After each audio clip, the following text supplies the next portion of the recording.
Hey everyone, in this video we'll be teaching the class some common misconceptions about natural selection, then we'll shift gears to focus on one specific misconception and discuss that in detail. This presentation was made by Ali Beydoun, Kristen Davis, me, Evan Kopp, Samantha Snyder, and Becca Valk. So the process of natural selection is essential for a better understanding of how the world functions from an evolutionary standpoint. In order to gain that understanding, we need to correctly explain evolution and the steps that lead to it so we can properly grasp this idea. Because it's easy to poorly explain the concepts that define how evolutionary processes work, some common misconceptions arise. These include the following.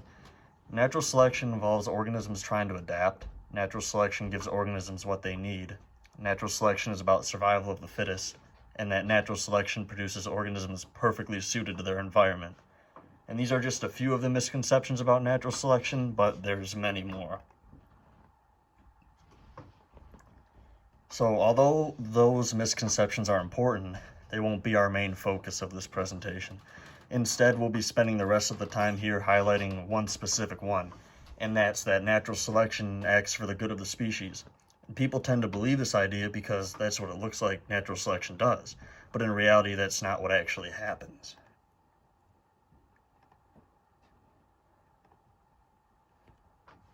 So just because a trait serves an advantage to one individual doesn't mean it's an advantage to the rest of the species. If a trait like this does in fact get passed down over multiple generations, the entire species could be wiped out as a result. Natural selection does not have intentions to make the species better as a whole. So here is an example of this misconception. So let's say that long fur was selected for on an individual dog. And when natural selection for long fur occurred, the environment was still cold, so this trait was beneficial to the species at that point. But when the environment got warmer due to some external factor like the environment, the selection for long fur did no good for the species, but instead the dogs easily overheated, and so they died off as a result. So the correct explanation of this process then is that selection of behaviors or traits has no purpose, and this means the process has no specific goal.